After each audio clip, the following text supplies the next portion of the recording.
Hey, how's it going? My name is Iso from forageSF, and today I'm just going to talk to you a little bit about what's in your forage box. So we have porcini mushrooms, which are just beautiful. These are some of the nicest I've ever seen. So part of this video was me showing you how to clean them, but actually they're really clean already.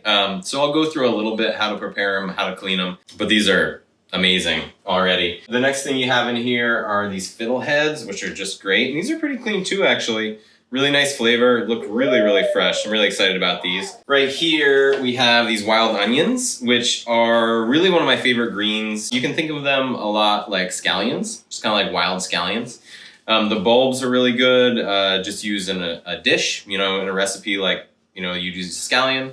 You can also pickle them, which is really cool. And then these flowers are really nice. They're really good on salads, like a nice, real like subtle oniony flavor, like not too overpowering. So that's really how I like to use them. So let's start with these porcini, these beautiful little porcini buttons. So often the bottom will have dirt on it. So you just, you want to cut that off or wipe it off. Here, as you can see, they're totally clean already. But what I like to do is just take, especially for a small one like this, just take like a wet paper towel or a wet rag, just kind of wipe them off a little bit.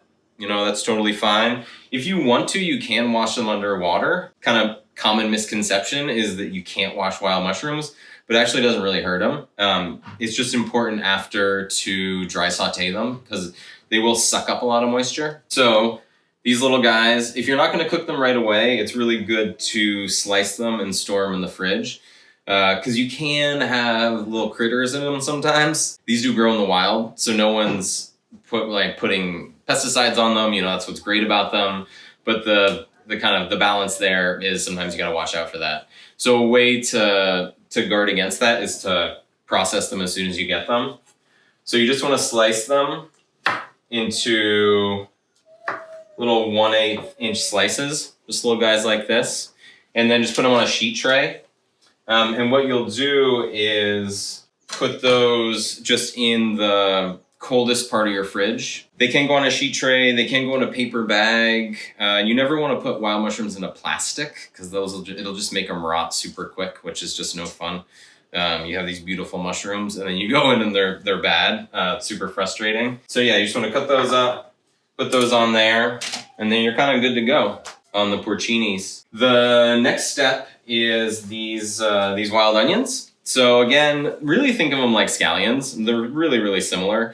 So you wanna wash them under cold running water. Just the bulbs here.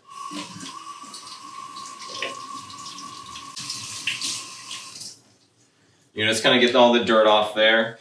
The bulbs are really good. So if you want to slice the bulbs and actually pickle them. So as you can see, what I do is cut off the root there and just cut them off like that. They're really good pickled. What I usually like to do for a pickle like this is a 4-to-1 ratio.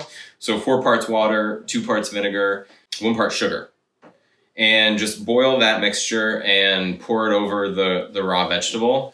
And those will last in your fridge, kind of forever, in my experience, but you probably want to eat them a couple months. For the stock of it, just really do think of it like a scallion. One of the recipes I included in the email was like garlic cream fried wild onions. That's a really good way to do them.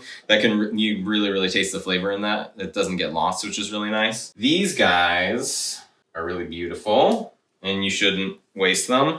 These are little wild onion flowers. What I like to do is put them in a salad. A good way to make sure they don't go bad, to make them last longer than they normally would, because they are really, really delicate. I like to make a little kind of like humidor, if you will, which is I take like a quart container, like a deli container, or a Tupperware is totally fine. And I put a damp paper towel on the bottom, throw the flowers on top, and then put a dry paper towel on top, and then seal the container. So what that does is keeps them, it still gives them moisture, but it'll stop them from wilting so quick. And for any flower, you can really do that. So like for nasturtium flowers, that's really good. If you have little bulbs, the little buds, it hasn't quite flowered yet, and you have it almost looks like a little caper, you can kind of pickle them in the same way you would capers. Again, you can do that same pickle recipe I was talking about before, the 421. Just pour that hot liquid over it, let it sit for a couple days, and you kind of get this nice like oniony, vinegary punch. It's really, really delicious. The next thing we have here are these Ahir Fiddleheads, which are baby ferns and are really delicious and don't need to be cleaned too much. But as you can see, there's like a little bit of this like brown leaf on here. You don't really want that. So what I like to do is just dunk them in cold water. So I just put them in cold water and I mix them around a little bit and actually lift them out. You'll see the kind of the leaves and the kind of the gross green part will still be the brown part will be in there. Don't rub them too much, or you'll rub all the leaves off. You don't want to rub all the leaves out of the coil here, because that's like a really delicious part of it. What you can do too before you prepare them is just cut off this little brown part at the bottom. You know, you got a nice little fresh little button. Will taste like spring. Super delicious. Next, I will show you how to cook the porcini. So I'm going to show you how to do a dry saute on the mushrooms, which is really good for any wild mushroom, because often when you're washing it, or if it's kind of just coming out of the woods, they'll have a lot of moisture in them, which isn't bad. But what dry sauteing does is really concentrates the flavor. So dry sauteing is essentially just sauteing with no fat. So no butter, no oil or anything. And I'll show you how to do that right now.